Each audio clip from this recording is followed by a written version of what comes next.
Today we're going to talk about resources in Android applications. We're going to talk about what a resource is and how we use them. And then by way of examples, we're going to look at the R class and how that is utilized when we're writing code. So first, what exactly is a resource? You can think of a resource as any asset in your application that is not code. So on one side, we have our Kotlin and in some cases Java classes and libraries, etc. And on the other side, we have things like images, layouts, string values, arrays, etc. And these collectively we refer to as resources. Here you can see a full list of resource types supported in Android. And for any app, you may use some subset or all of these resources for different features of your app. When provisioning your application with resources, these files or the content is placed in specific directories or specified files based on the resource type, generally all falling under the RES, our RES for resources folder in our project structure. Once provisioned, those resources can be accessed either from other resources, so you can imagine accessing an image or what we call a drawable from within a layout file, or we can access resources from our code. Now, the benefits of using resources essentially boil down to this principle called separation of concerns. This idea that we are able to keep things that are unrelated to each other, in some respects, separate from each other. So it's easier for us to maintain an application if we're able to keep our code, that is our Kotlin classes and in some cases Java classes, separate and apart from things that are not code. It allows us to modify things, update things, or maintain things in one artifact set without, or at least while reducing the likelihood of introducing errors into another artifact set. Additionally, due to the way Android selects resources for use in an application at runtime, by having them separate, we are able to facilitate Android automatically selecting resources that match a specific device configuration. Basically, based on the context, Android can choose between a set of alternate resources that better match the device at a given time. For example, here we can see an instance of an application that has a single layout file, where that layout file is used for our application when it is being run on a device with a small screen, as well as when it's being run on a device with a much larger screen. As you can see, the resulting layout is stretched, and this might just be an unsatisfying experience for the user. Below, you can see an example of an application that has been provisioned with alternate resources in a way that allows Android to make a selection based on the device that the application is running on. So we can have our original and potentially the default layout being selected when the application is running on a small screen device. But instead of having our layout be stretched, we can simply select a new layout file to be used when our application is running on a larger screen. And based on the illustration here, you can see that we're not constrained in terms of how that layout looks. It can be a completely new layout with a completely new arrangement that makes the best use of this particular device configuration. So in order to achieve this, we provision resources in our applications as either defaults or alternatives. Essentially, whenever our application needs to select a set of resources to be used at a given time, it compares the device configuration, the current configuration, to whatever alternative resources have been provisioned. And if it finds a match, it will select those resources. For example, whereas you would specify the default layouts for an application in a layout folder, you can specify a set of alternate layouts that should be used if your application, or if the device rather, is in landscape mode, by placing those alternate layout files in a folder called layout land. Default resources are what are used if your application cannot find a match for its current configuration and the provisioned alternate resources. You must ensure that your application always has default resources. Otherwise, your application might experience a runtime exception. When specifying alternates, we essentially append a suffix to the default name for the resource folder. And that suffix is one of the configuration qualifiers. Those qualifiers are presented to us in an ever-growing list. Every time a new version of Android is released, this list is sometimes changed or added to. For example, you can see certain qualifiers were added for certain versions of Android.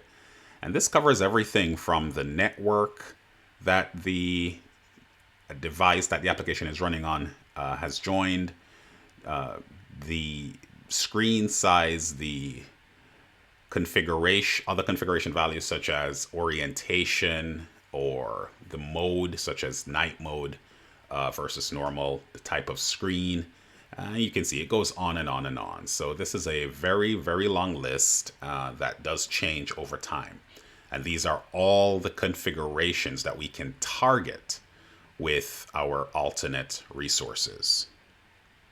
If we keep going, we'll actually find that there is a flowchart that helps us understand how Android essentially goes through the process of elimination to determine which set of resources will be utilized at any given time based on the device configuration. Essentially, it starts eliminating resource sets that do not match the device configuration whenever those resources need to be loaded.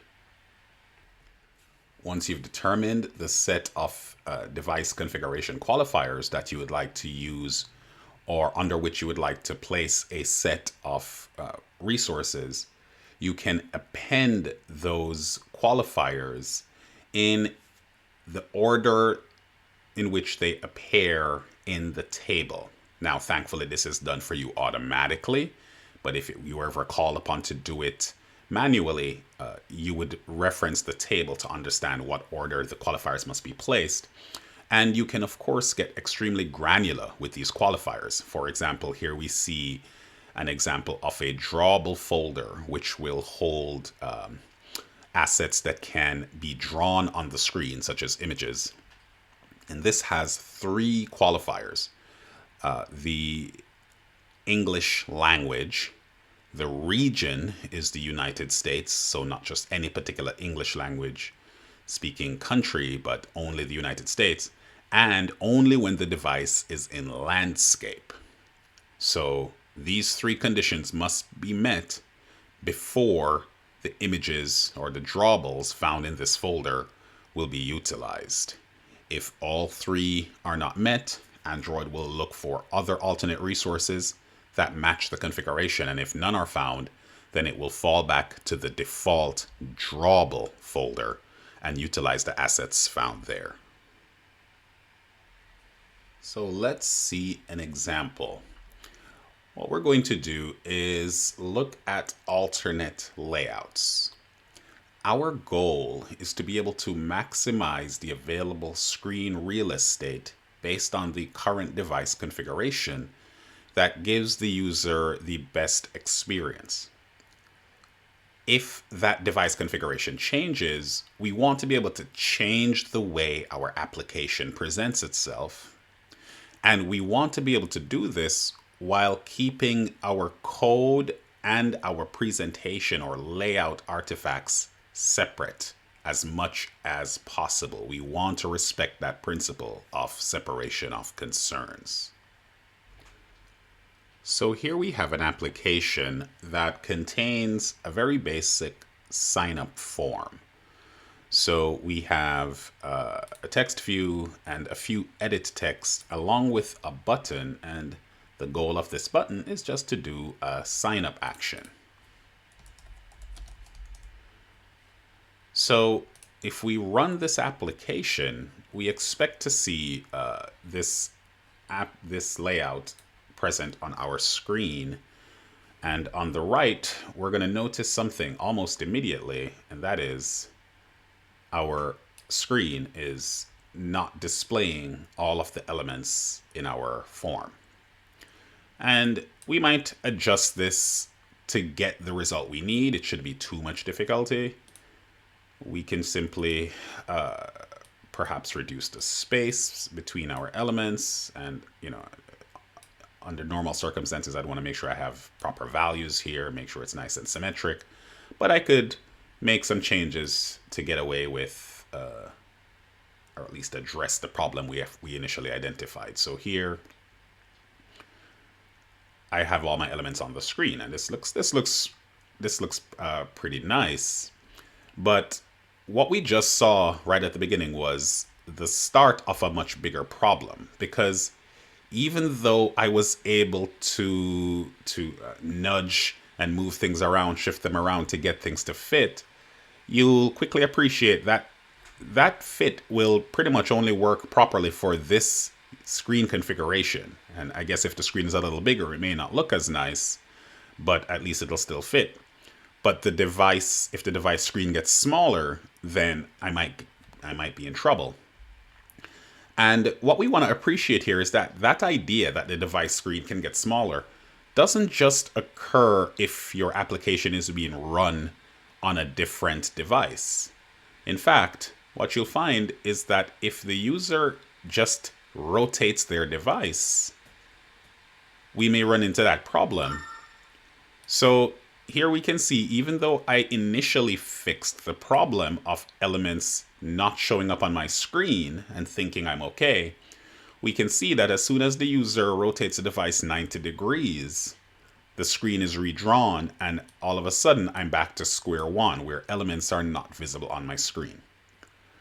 So this is a huge problem, and there are lots of ways that I could try to address this. I could put my form in a scroll view, for example, so the user can scroll elements. But I feel like that's not the perfect solution for me. For example, maybe I want to make sure that the user is always seeing all the elements on the screen, and perhaps with the next or back buttons, giving them this very clean, flowy interface without having to scroll through elements, not knowing how large this form is. So I'm going to need to come up with another solution for this. And that other solution is to use alternate layouts. In effect, what I would like to do is to have my application select and use a different layout whenever the device is in a different configuration. In this case, whenever the device is in landscape mode. In order to create this alternate layout, we're going to go over to our Project Explorer, and we are going to expand the RES folder. That is going to show us all of the current folders containing resources. As you can see, they're named based on the type. Drawables will hold drawable or image-like assets. Layout will hold our layout files. Bitmap, interestingly, is also holding an image type format. Values will hold a series of artifacts of resources that don't themselves fit into their own folder, such as strings, colors. We can have a lot of different items here. And XML holds a lot of miscellaneous information that your application can use for different things. So to create a layout, we can simply right-click on the layout file, on the layout folder, select New, and then select Layout Resource File. If we do that, a little dialog will pop up asking us to enter some information. So that's one way to do it. Another way is to expand the resource manager by clicking on the tab. From here, you select the resource type that you'd like to create from the toolbar at the top. In this case, we want to create a layout. And then we find and click the plus button to add a resource. That will pop up a menu. We select Layout Resource File, and we get the very same dialog. So those are the two ways that you can do it. The result is the same regardless. Now, when creating an alternate layout, the important thing here is that the name of the file for the layout file you are creating must match exactly the name of the file for which it is serving as an alternate. In my case, the layout file I'm creating an alternate for is the default file that was created for my main activity called activity main. So the file name for the alternate must also be activity main. You do not need to add the extension. So I do not need to add .xml. It's smart enough to know that that's what the extension should be. I can change the root element, that is the actual layout object that will be used to contain all child views. But I can have essentially any layout I'd like. I'll leave the source set and the directory name as default. The next step is to essentially specify under what conditions this file should be used as an alternate for the default. And we do that by selecting and applying a set of qualifiers. Here you can see the various categories of qualifiers. So we have things relating to country or network, locale, which is for language, screen width, height, size, orientation, UI mode, keyboard, navigation state, it goes on, all the way down to just a different version of Android. In our case, we want to have an alternate resource for our device when it is in layout mode, when it is in landscape mode, my apologies. So what we're going to do is select orientation under available qualifiers, and then we're going to hit the double arrow. That is going to give us the specific value for screen orientation for which we want to use this layout as an alternate. So we hit this drop down and we can see we have portrait, landscape, and square, as in a square screen. So we're going to select landscape and hit OK. When we switch to our project, we're going to see that under layout, I have activity main. Instead of showing up as a file, it shows up as a folder. And there are two files listed under that folder, activitymain.xml and activitymain.xml, with a landscape notation next to it in parentheses. Now, it might be useful to note here that even though we're seeing activity main shown to us as if it's a folder, we should recognize that right now our Project Explorer is in Android view. And when it's in Android view, we need to recognize that the layout of our project as we see it here is not actually how the project is laid out on disk in the file system. Rather, this is just an abstraction that makes it easier for us to navigate the project. If we want to see what the actual files look like and how they're arranged and where they're stored, we can change the view from Android to something else like Project. If we do that and we start to extend these folders, we could actually find that our layout file is not in a folder called activity main, but it is, as the documentation says, we have a default folder called layout that contains activity main. And then we have a second folder called layout land, as in the layouts to be used in landscape mode. And inside of that folder, we find another file called activity main. This is our alternate. So again, even though when we're in Android view, we see them together as if they're under the same folder, but intuitively we know that that can't be the case because two files with the same name tend to cannot exist in the same folder, not in the most conventional file systems. So it's actually just an abstraction to make it easier for us, but in reality, this is what the files look like. So we can switch back to Android and actually now dive into it. So here we see our alternate layout. We had specified that it should be in landscape mode, and Android Studio is nice enough to present it to us in landscape mode. So from here, we can actually now start to make modifications to this file to essentially match the configuration, the device configuration, or have the screen look the way we'd like it to look when the device is in landscape mode. A good starting point I have found for creating an alternate is to go to the original document for which you are creating an alternate, switch over to code view. If this allows us to do it a little easier, you could also try to do it in design view, but I like to use code.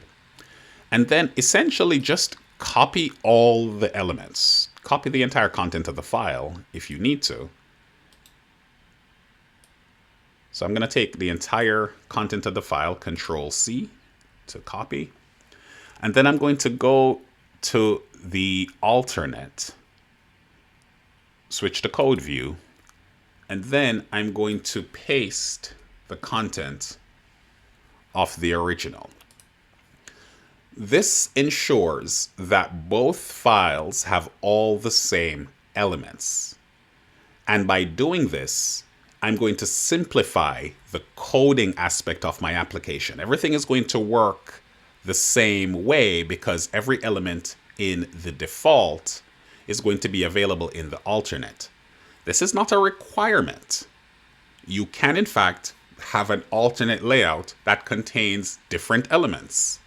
But that sort of adds to the complication of how your activity is going to deal with the layouts.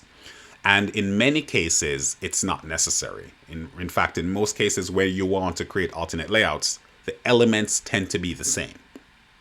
So this is a good starting point. Now, it's not perfect. When I switch to design mode, I'm going to see that elements are off the screen. So what I'm going to do is I'm going to remove all the constraints. So I'm clicking on the clear all constraints button. And then I'm going to drag my elements into the position I want them to be.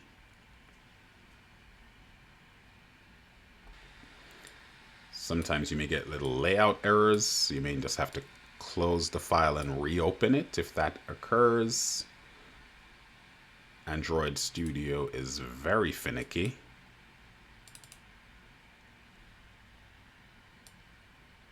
Nonetheless, we persevere.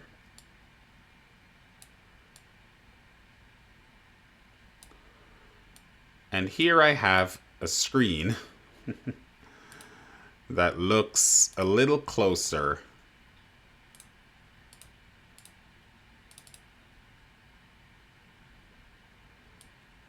to something I might want to have in a landscape mode. So one last time, should do it. Yeah, so this is an interesting and relatively new bug that is causing Android Studio to not properly render the layout files as I'm modifying them. So hopefully you see how this is not the nicest way to address it, but it's what I can do until that bug is addressed. So here we are now able to add constraints, and I could keep doing that until such time that I get it exactly the way I want. What I'm going to simply do here is hit the infer constraints button and assume it'll give me something half decent, at least enough for this demonstration. If I was building this application for real world use, I would take my time and add the necessary constraints as they should be. And now that I have this alternate, I can run my application.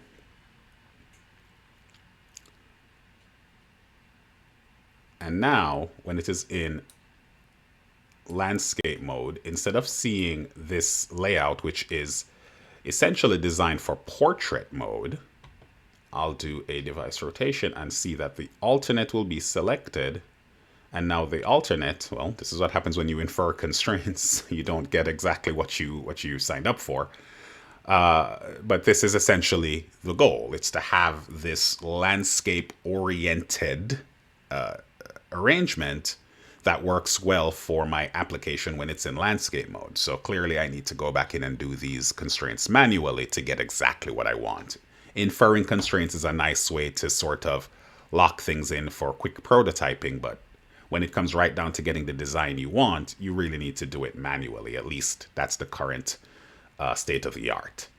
But you can see my application now no longer pushes elements off the screen, but rather picks the correct layout, which has the nicer arrangement or a more appropriate arrangement of views for a given context. Now, in our case, we have essentially kept this very simple. That is, we have added a set of views to our alternate that perfectly match the views available in our default. What that essentially means is our activity when we are writing code that utilize the elements in this view doesn't need to have any sort of considerations built in for the potential of a view element being present in one layout but not present in another. Again, this is not a requirement. We could have different views with different IDs, but in the vast majority of cases, certainly as it just relates to proper screen arrangement, the elements would tend to be the same. So it means that I can actually write code for my activity that utilizes these elements as is, and you'll see that they function essentially the same way. So here we see, for example, this edit text is called edit text person name, and our button here is called button. So if I were to write code that rely on these view elements, then I could do something as simple as referencing the views as ID'd.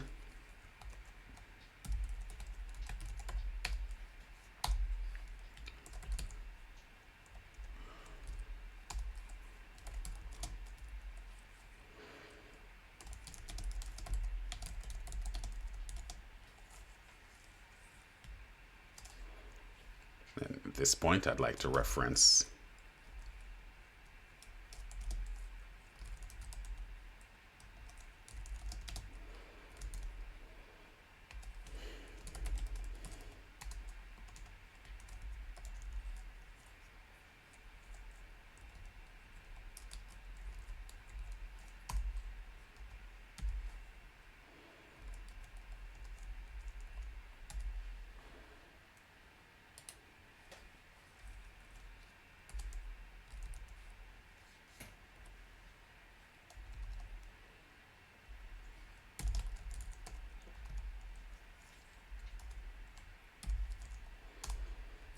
So here you can see we simply access the view elements I guess I didn't need the curly braces here, and that was sufficient. So I'm accessing the view elements and using their IDs, and we'll see that this application essentially functions the same way whether I run it in portrait mode. Here we see the toast. Helps if I type a person's name.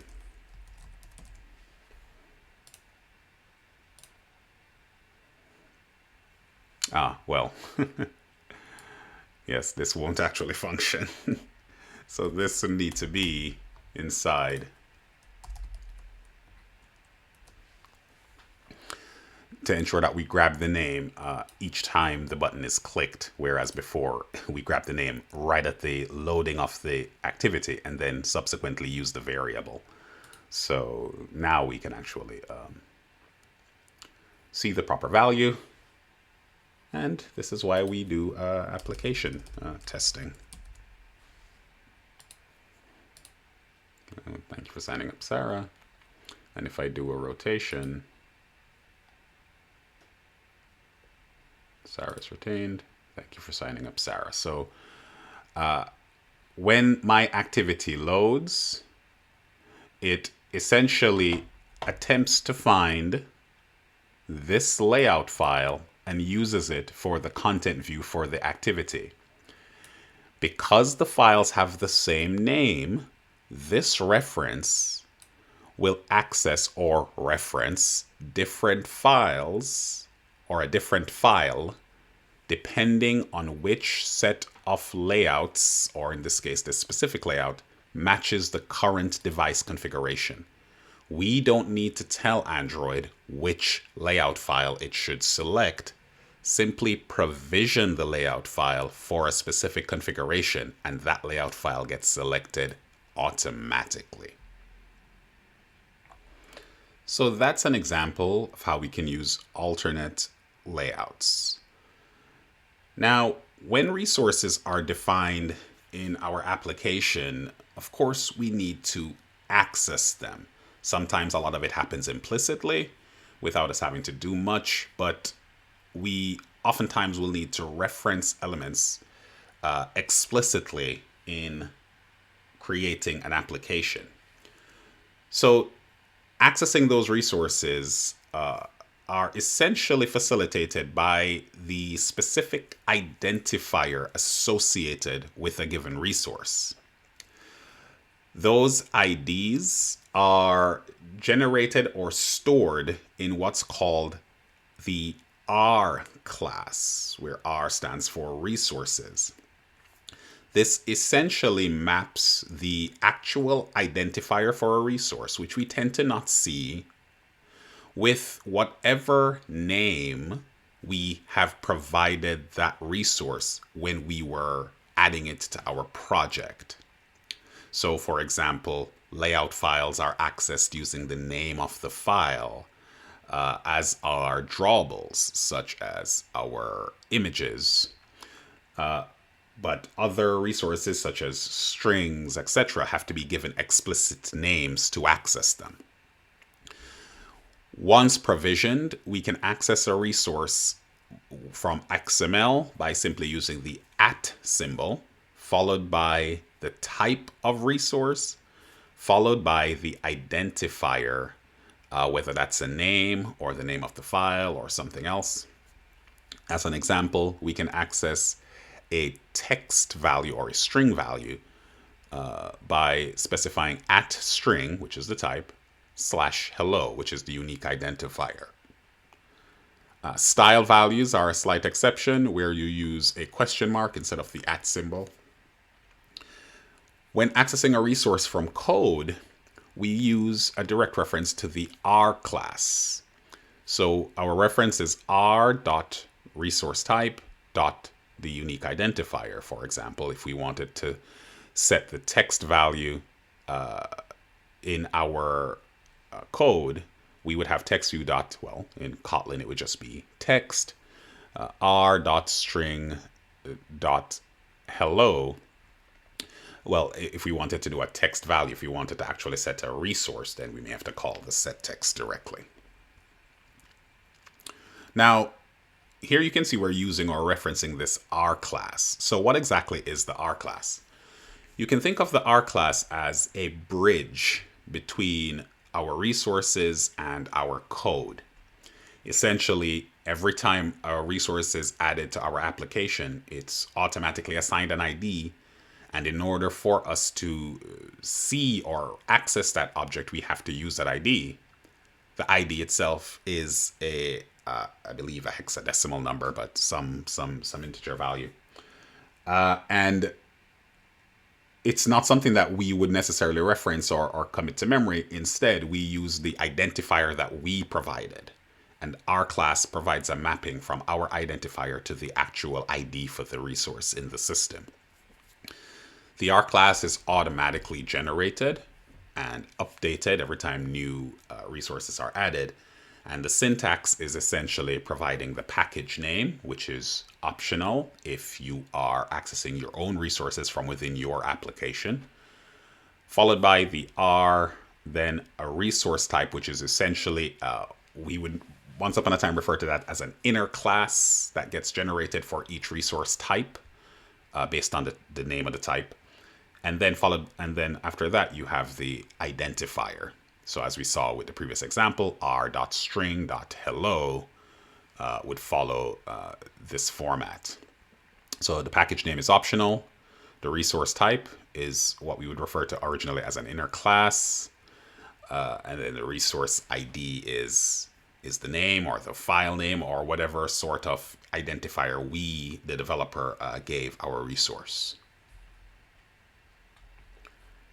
In addition to accessing our own resources, we can also access resources that are provided by the Android framework. And these can be used in certain use cases that are common patterns in developing Android applications. So Android provides us a set of styles, themes, layouts, strings, and other values. And in fact, we've already used some Android resources. For example, in the last example, we can see the creation of an array adapter where we access an Android provided layout file, android.r.layout.simple spinner item or simple spinner item 1 or whichever item you use. This is a layout file that is already generated and provided for us that we can utilize. And as you can see, the difference is that we provide the Android package name before the R reference. Oftentimes, we can access things like images. So there are certain image types that you can use for things like toolbar buttons, for common things like cameras, media control, GPS or location services controls. So there are a lot of standard image types that you can either reference directly from the SDK if you have decided that you do not want to provision those images or those resources yourself.